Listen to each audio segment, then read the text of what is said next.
На Абаза ТВ время новостей, в студии Рустам Зантария. Здравствуйте. Сегодня в выпуске.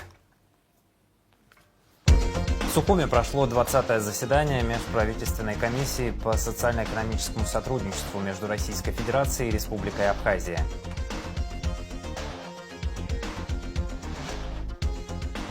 В Гудаутском музее Отечественной войны народа Абхазии открылась выставка, посвященная 80-летию со дня рождения Владислава Арзенба. Список необходимого составляли тренеры. Чемпион мира по боксу Харитон Агарба в рамках благотворительной акции передал инвентарь 5 спортшколам республики. 20-е заседание Межправительственной комиссии по социально-экономическому сотрудничеству между Российской Федерацией и Республикой Абхазия прошло 21 июля в Сухуме. Для участия в нем в столицу прибыл заместитель председателя правительства России Александр Новак. Свой визит в Сухум он начал с осмотра объекта строительства детской республиканской больницы.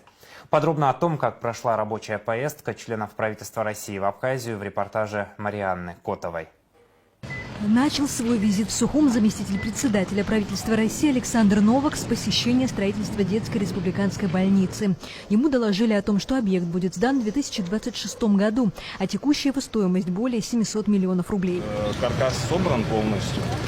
Значит, остался один этаж и чердачное помещение. В принципе, работы ведутся в соответствии с графиком. По схеме, значит, у нас помимо основного здания здесь находятся еще 2 парковочные зоны, которые также уже устроены, основная часть проведена. Общая сметная стоимость 727 миллионов, но с учетом того, что объект у нас находится на корректировке в постоянном движении, эта сумма может корректироваться. По словам министра здравоохранения Эдуарда Будба, в новой детской больнице будет доступно лечение, чтобы получить которое ранее детей приходилось вывозить за пределы республики. Все будет находиться в одном месте, это такой будет большой медицинский кластер, и это будет очень удобно для наших граждан и для отдыхающих. Стоматологию планируем, если честно, потому что у нас сегодня в республике есть вещи, которые мы здесь делаем, есть вещи, которые мы отправляем в Российскую Федерацию. Допустим, под наркозом стоматологию детям мы здесь не делаем. Вот у нас в планах по севорановым наркозам также делать и на территории Республики Абхазия и многое другое. Будем идти в ногу со временем, потому что у нас у всех российское медицинское образование, и все, что мы знаем, все знания получены на территории Российской Федерации. И здесь мы их уже воплощаем, помогаем нашим гражданам и гостям нашим, которые приезжают сюда. Завершается и строительство здания для ангиографа. По словам медиков, этот аппарат сможет сохранить жизни множеству людей, так как позволит проводить исследования и процедуры, которые необходимы пациентам в первые часы проявления опасных симптомов. В начале сентября, что мы сумеем запустить республиканский сосудистый центр.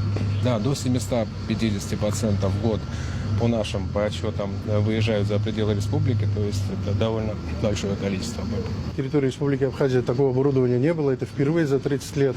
Мы отправляем в Сочи, в Краснодар, в Очаповского, в Первую краевую, но это золотой час, он не всегда выдерживается, поэтому мы вот благодаря помощи Российской Федерации и вот сейчас уже достраивается эндоваскулярная операционная, большой блок самой операционной.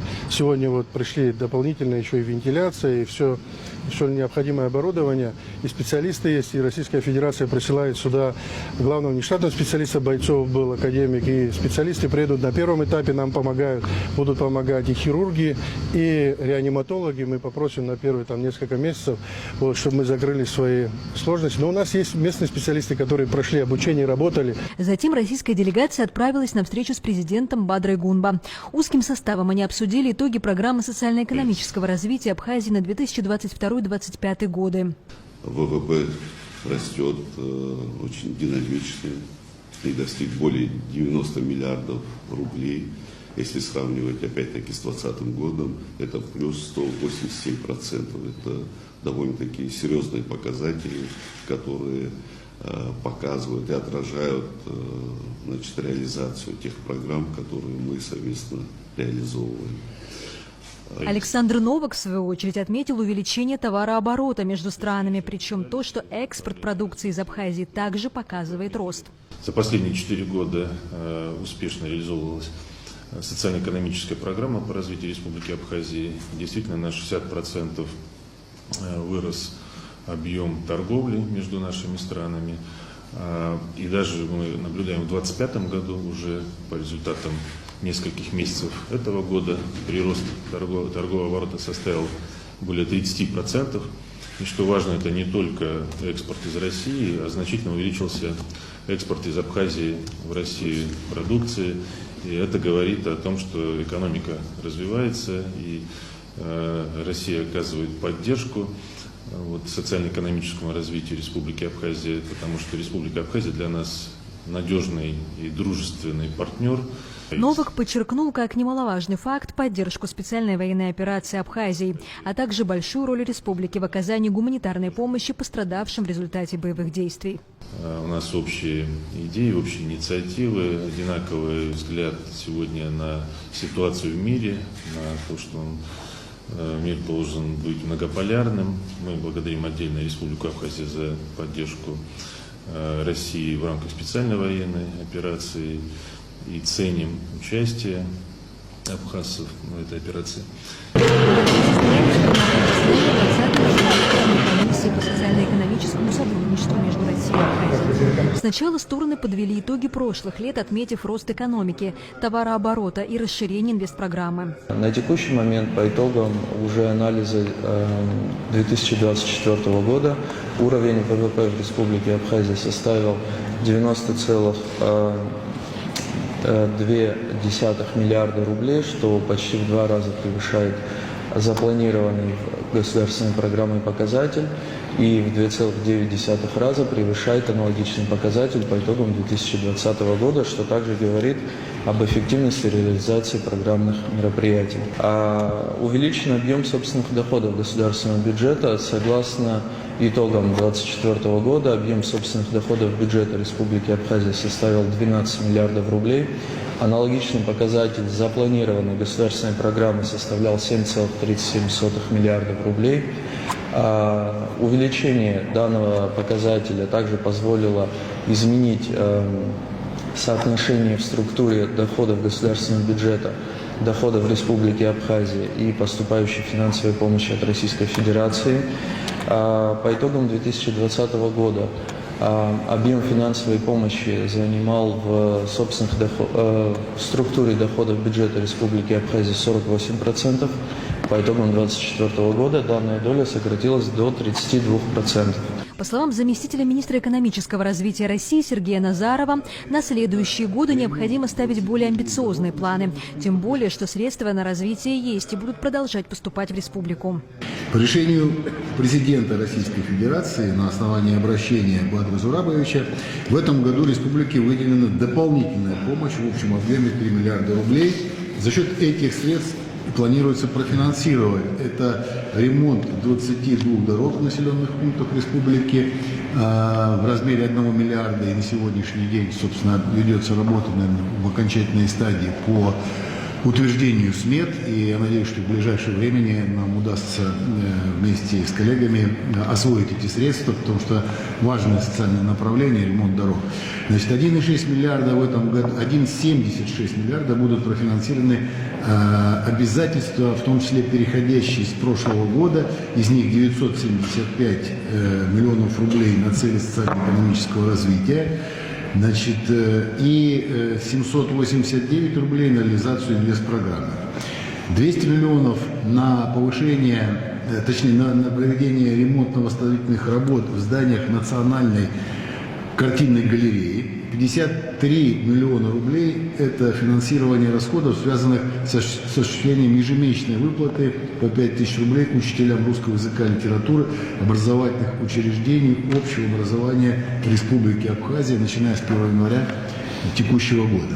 А министр экономики Теймураз Микваби рассказал, какие экономические показатели намерены получить в правительстве Абхазии к 2030 году. Объем валового внутреннего продукта к 2030 году не менее 133 миллиардов рублей. Увеличение среднемесячной номинальной заработной платы не менее чем до 45 тысяч рублей в целом по экономике. Увеличение количества туристов в Республике Абхазия не менее чем до показателя 5 миллионов человек в год. По итогам работы комиссии премьер-министр Абхазии Владимир Делба и заместитель председателя правительства России Александр Новак подписали протокол 20-го заседания межправительственной комиссии.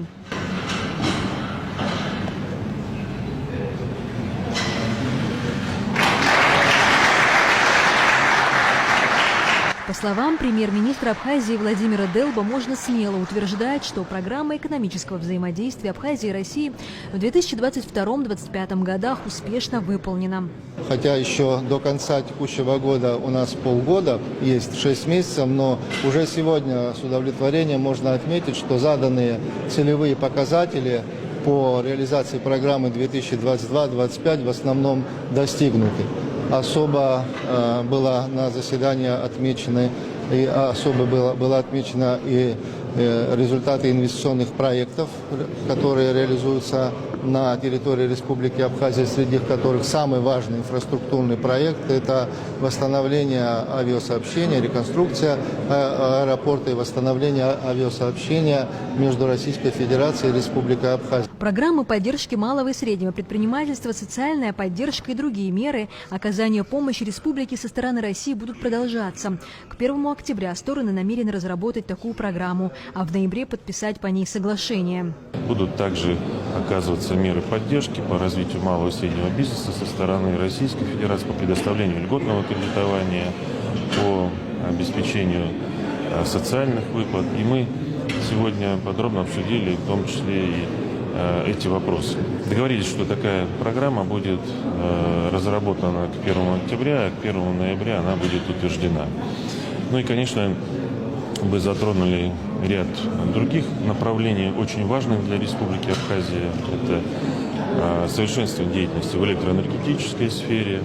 В том числе мы договорились о том, что в ближайшие 1,5-2 года будут реализована масштабная программа по установке приборов учета, по повышению качества предоставления услуг в электроэнергетике как населению, так и потребителям промышленного сектора.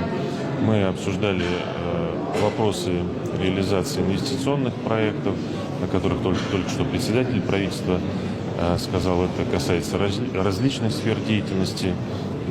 И здесь ключевым является это развитие туризма, развитие сельского хозяйства, развитие транспортного сообщения между нашими странами. И эта работа будет продолжена. Далее российская делегация отправилась на осмотр объектов инвестирования в Сухумский аэропорт и винный завод в Очимчирском районе. Марьяна Котова, Сысрык Вагухава, Абаза ТВ. Президент Бадра Гунба и заместитель председателя правительства России Александр Новак в селе Лабра посетили завод по производству тихих вин, который построен при поддержке Российской Федерации в рамках программы льготного кредитования банка ВТБ. Николай Ачба провел экскурсию для гостей, показал также музей истории абхазского виноделия при заводе по производству тихих вин. В поездке главу государства Бадру Гунба и Александра Новака сопровождали вице-президент Беслан Бигвава, премьер-министр Владимир Делба и другие официальные лица. Кроме того, президент Абхазии Бадра Гунба, вице-президент Беслан Бигвава, премьер-министр Владимир Делба и зампредседателя правительства России Александр Новак прогулялись по набережной Сухума и посетили Брехаловку. В минувшую субботу президент Абхазии Бадра Гунба провел встречу с руководством Международной Черкесской ассоциации, прибывшими для участия в заседании исполнительного комитета Международной Черкесской ассоциации, которая пройдет в Сухуме. Президент Бадра Гунба отметил, что Международная Черкесская ассоциация на протяжении многих лет играет ключевую роль в укреплении единства и взаимодействия внутри большой кавказской семьи. В непростые времена, когда Абхазия особенно нуждалась в поддержке, ассоциация заняла четкую позицию в защиту братской Абхазии. Хочу еще раз искренне поблагодарить вас за эту работу. Уверен, что ваша деятельность объединяет наш общий дом, семью народов Кавказа. В этом смысле мы рады, что сегодня у нас есть возможность принимать в Абхазии наших братьев, представителей Международной Черкесской ассоциации. Надеюсь, что наше сотрудничество будет развиваться и впредь на благо народов Кавказа для сохранения мира, стабильности и взаимопонимания между нашими народами. Россия, где живут наши братские народы, является нашим главным стратегическим партнером и большим другом, сказал в частности Бадра Гунба. Президент Международной Черкесской ассоциации Хаутис Ахроков выразил глубокую признательность за организацию встречи и отметил особую роль Абхазии для всех народов Кавказа. Братская Абхазия занимает особое место в наших сердцах. Международная Черкесская ассоциация уже 33 года объединяет наши народы и с самого начала протянула руку поддержки Абхазии. Мы первыми приняли важное решение, потому что защищали не только братскую Абхазию, но и себя, наши общие корни, историю и братские отношения, отметил он. Заседание российско-абхазской рабочей группы по правоохранительному сотрудничеству между Федеральной таможенной службой Российской Федерации и Государственным таможенным комитетом Республики Абхазия состоялось в Москве 18 июля, сообщает пресс-служба ГТК. На нем обсуждались вопросы противодействия контрабанде наркотиков через российско-абхазскую государственную границу, организации взаимодействия, направленного на пресечение каналов незаконного перемещения табачной продукции между Россией и Абхазией, организации совместных мероприятий по противодействию уклонению от уплаты таможенных платежей при перемещении из Абхазии в Россию транспортных средств для личного пользования по таможенной процедуре временного ввоза.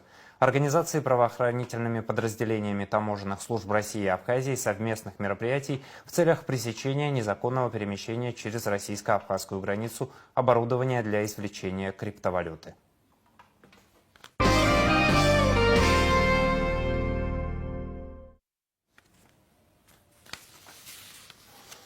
Внешняя политика. Делегация Республики Абхазия, возглавляемая министром иностранных дел Олегом Барциц, прибывшая с официальным визитом в Республику Никарагуа по приглашению президента Даниэля Ортеги, приняла участие в торжественных мероприятиях, посвященных празднованию 46-й годовщины победы Сандинистской революции.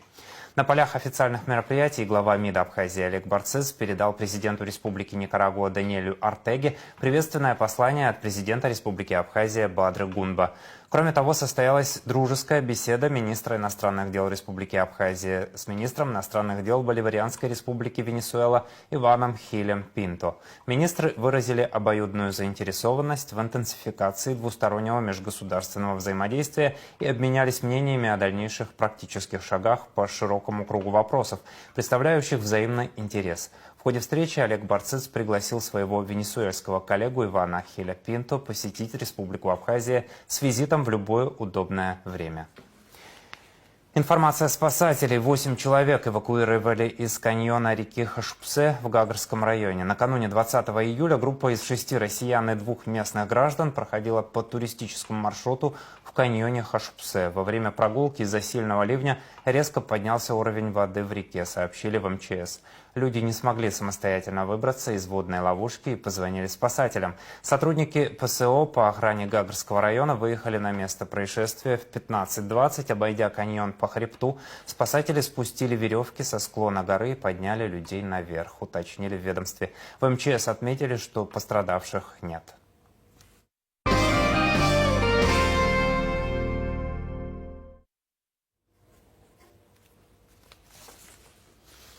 Новости культуры. В Гудаутском музее Отечественной войны народа Абхазии имени Сергея Дбар открылась выставка абхазских художников, посвященная 80-летию со дня рождения первого президента Республики Абхазия Владислава Ардзинба.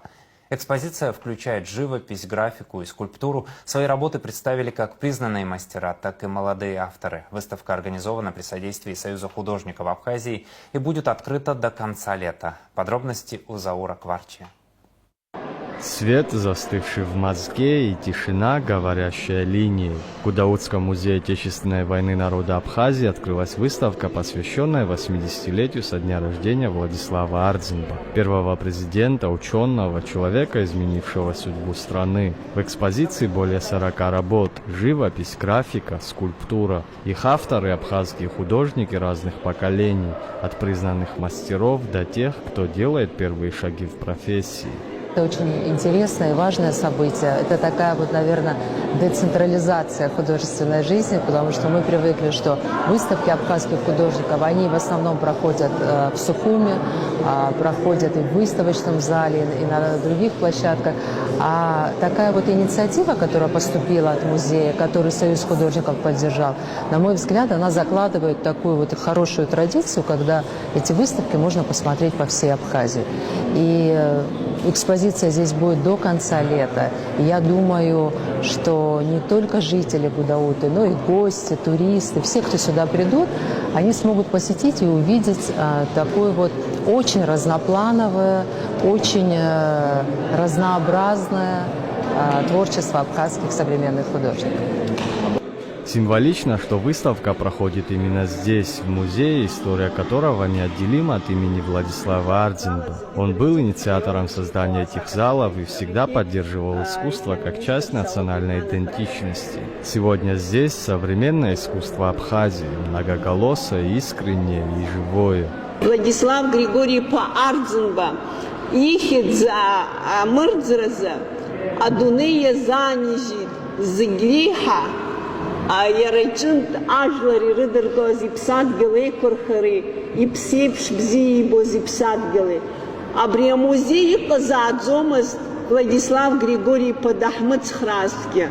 Ай башранел гашксыгдем дзацаз, абри дахацгылы. Баша уик дайз шашартны дайналан хаштазара Руслан Пандари дыгобрызыг иқахцызу ахшерейтун тхацхраун. И он расспрашивал меня, как творчески работаете или как. Ну, я говорю, когда война идет, не до творчества, конечно. Вот. А потом он начал меня спрашивать о людях, которые еще занимаются творчеством, которые он же не всех знал. И он мне говорит, я издал приказ, чтобы отозвать с фронта людей, которые занимаются искусством и творчеством, понимаете? Чтобы сохранить вот этот... Уже тогда он думал о мирном времени. Идея выставки в Гудауте давно жила в Союзе художников. Реализовать ее удалось именно в юбилейный год Владислава Ардзинба. По словам председателя Союза Виталия Джения, это придало событию особый смысл.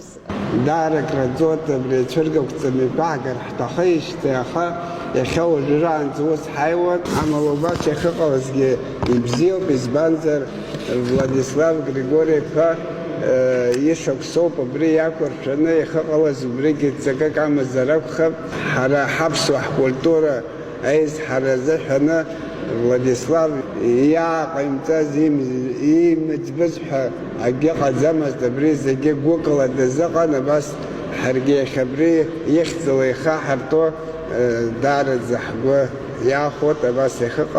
Открытие выставки стало значимым культурным событием для всего района. Глава администрации Гудауты Валерий Авицба поблагодарил организаторов и гостей.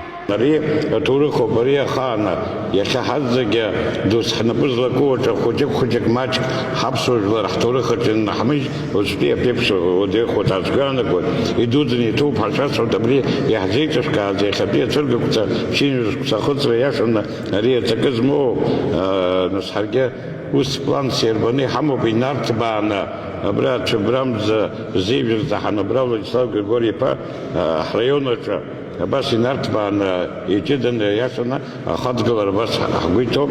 Символические подарки для гостей подготовили воспитанники детского сада «Нарт». С любовью и уважением к человеку, чье имя они знают с детства. Стихи, песни, танцы, как живое признание в благодарности.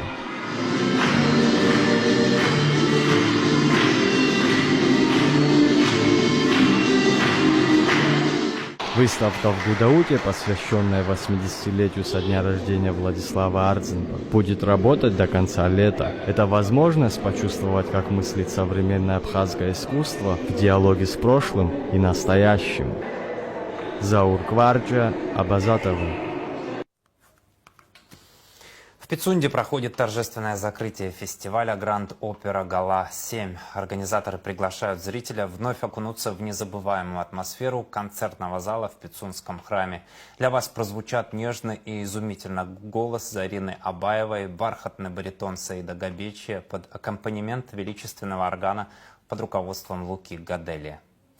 Третий Пицунский фестиваль пройдет с 28 июля по 1 августа в Государственном концертном зале Пицунского храма. В рамках фестиваля запланирована насыщенная музыкальная программа с участием артистов из разных стран, включая Абхазию, Азербайджан, Армению, Беларусь, Китай, Россию, США и Турцию. Также в фестивале примет участие Государственная хоровая капелла Абхазии. Художественный руководитель и генеральный директор фестиваля Барас Куджба. Ну что ж, дорогие друзья, рад вас пригласить на третий Пицунский фестиваль, который пройдет с 28 июля по 1 августа в Государственном концертном зале Пицунского храма. Будет насыщенная программа, я уверен, что вы получите большое удовольствие. Билеты можно приобрести на сайте Ticket.me и также в кассах концертного зала. В этом году все вырученные средства пойдут на восстановление объекта историко-культурного наследия в городе Пицунда, с чем мы вас можем более подробно ознакомить в социальных сетях нашего фестиваля. До встречи в Пицунде. «Музыкальный ключ» – так называется очередной выпуск интервью, подготовленного медиаканалом «Крылья нации» совместно с Абаза ТВ в рамках цикла передач о женщинах Абхазии с участием директора Сухумского государственного музыкального училища имени Алексея Чичба, заслуженной артистки Республики Абхазия Нинель Бжани. То отношение к музыкальному воспитанию, которое было раньше, оно кардинальным образом отличается от отношения, которое существует сегодня. И не только в Абхазии, но и на всем, по-моему, постсоветском пространстве. Я имею в виду отношения семьи, прежде всего, родителей, людей, которые отдают детей в школу и думают, что поставили галочку в своей биографии, вот я отдал ребенка в музыкальную школу. А это не спорт, это не какие-то, со всем уважением, такие предметы школьные, это не репетиторство, это очень тяжелый и сложный труд. Мы, музыканты, считаем, что если ребенка отдали на музыку, он должен заниматься музыкой, ходить в школу и, возможно, еще изучать языки. Тогда будет какой-то результат. Потому что занятия музыкой – это в старших классах не менее 4-5 часов, в училище до 6-7 часов. А наши дети, которые поступают в консерваторию, а поступают они в очень престижные консерватории, занимаются целый день. Интервью Нинель Бжани вы сможете посмотреть в нашем эфире в субботу, 26 июля в 19:30. Люди и даты. Исполнилось 90 лет со дня рождения абхазского поэта, литературоведа, общественного деятеля Бориса Гургулия. С 1968 года до конца своей жизни он работал на кафедре русской и зарубежной литературы АГУ. Гургулия – автор множества литературоведческих работ, переводчик, собиратель фольклора. Главной темой его творчества была судьба абхазского народа. Он пережил личную трагедию. В войне 92-93 погиб его сын Абзаг, герой Абхазии. После гибели сына он не опустил руки, встал рядом с воюющими. Какие только села он не посещал. Бывал на всех похоронах, где прощались с теми, кто погиб на фронте. Произносил самые задушевные речи, утешал людей ему подобных, которые теряли своих сыновей, детей. Писал о нем поэт Мушни Ласурия. Борис Гургулия трагически погиб в 2012 году. Он похоронен в родном селе Кутол. Министерство культуры Республики Абхазия и Союз писателей Абхазии приглашают на юбилейный вечер Аныкуша, посвященный 90-летию со дня рождения поэта, литературоведа, общественного деятеля Бориса Алмазхановича Гургулия, который состоится во вторник, 22 июля в Абхазском государственном драматическом театре имени Чанба. Начало в 18:00. 21 июля свой юбилей отмечает государственный и общественный деятель, кандидат социологических наук, академик Российской муниципальной академии Беслан Валерьянович Кубахи. В период Отечественной войны народа Абхазии являлся председателем правительственной комиссии по делам военнопленных и защите прав гражданского населения. В послевоенное время в разные годы работал президентом акционерного коммерческого банка «Апробанк», в Министерстве по делам Федерации, национальности и миграционной политики России, в Всероссийской государственной налоговой академии, в Российском государственном торгово-экономическом университете. С 2009 года является директором научно-образовательного центра «Наноорганика» Российского государственного университета технологий и управления в Москве.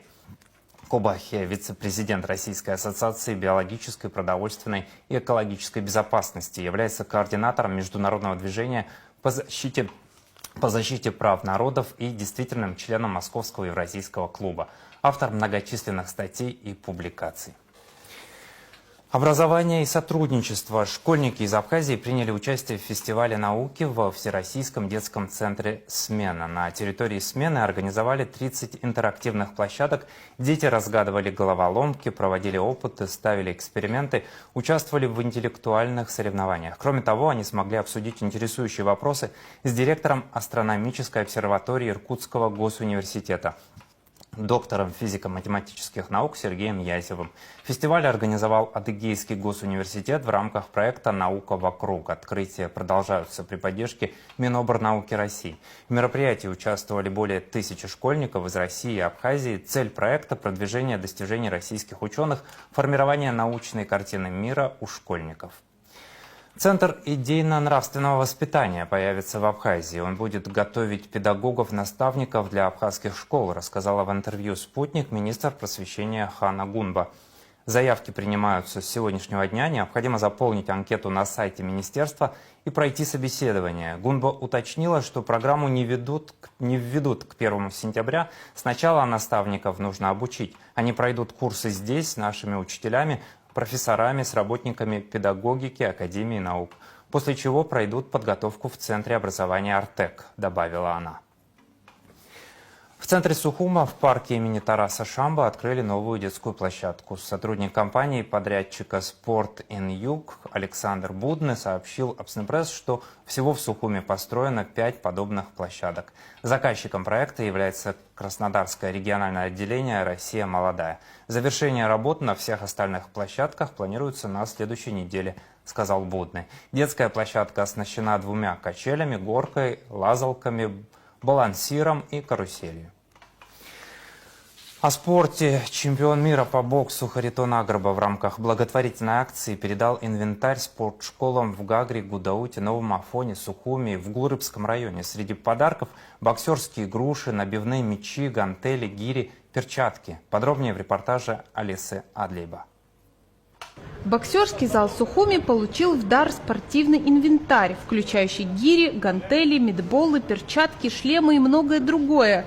Харитон Агрба отмечает, что следит за абхазскими спортсменами. Он все время анализирует победы и поражения соотечественников. Сейчас же чемпион мира по боксу отмечает быстрорастущий позитивный вектор в развитии спорта Абхазии.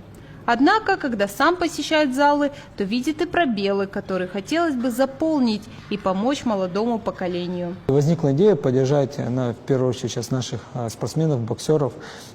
И ко мне обратилось 5 залов в разных городах Абхазии. Это у нас, получается, Гагра, Гудаута, Сухум, Гурипш и Новый Афон. И я создал такой некий проект, и была возможность встречи с Умаром Назаровичем Кремлевым. И в ходе этой встречи, в ходе нашего диалога, он услышал о том, что есть определенные проблемы, и спросил, как возможно помочь. Я ему рассказал про эту акцию, и Умар Назарович меня в этом поддержал. Хочется, чтобы наша молодежь росла в правильных условиях, чтобы были новые возможности для развития, роста. Хочется, чтобы у тренеров и у спортсменов было условия для того, чтобы лучше тренироваться и показывать более эффективную работу, более качественную. Как отметил президент Федерации профессионального бокса Абхазии Альберт Кардиоглы, каждый спортивный зал получил то, чего не хватает для тренировок.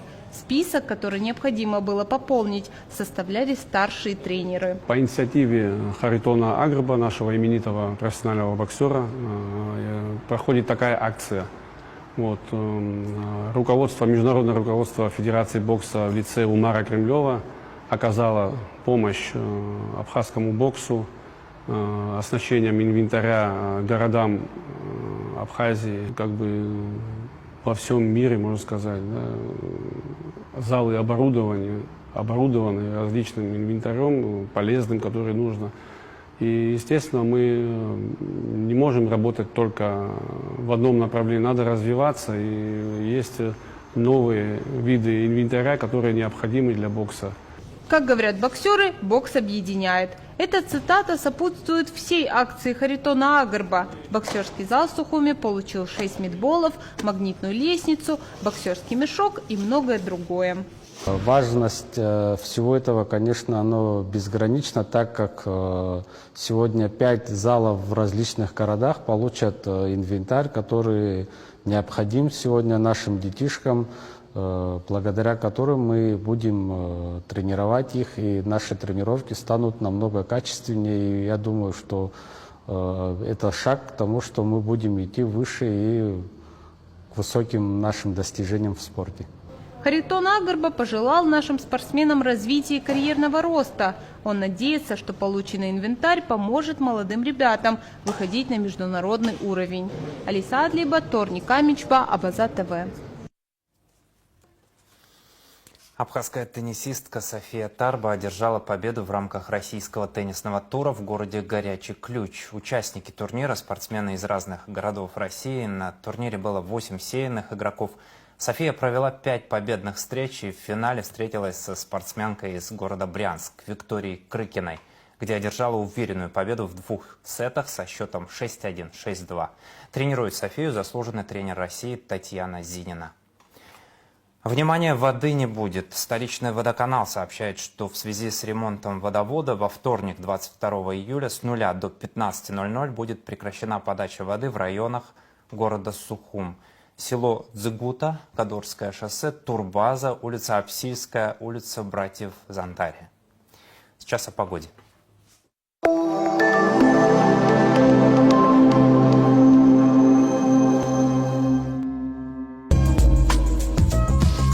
Во вторник, 22 июля, в Абхазии ожидается переменная облачность. Ночью и утром возможен дождь с грозой. Днем преимущественно ясная, жаркая погода с высоким уровнем ультрафиолета. Атмосферное давление 758 миллиметров ртутного столба. Ветер слабый и умеренный. Температура воздуха ночью от 20 до 25, днем от 28 до 33 градусов. Температура морской воды 26 градусов. Волнение морской воды умеренное.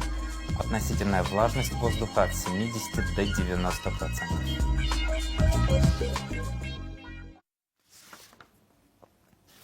И на этом пока все. За развитием событий следите вместе с нами. До новых встреч на Абаза ТВ.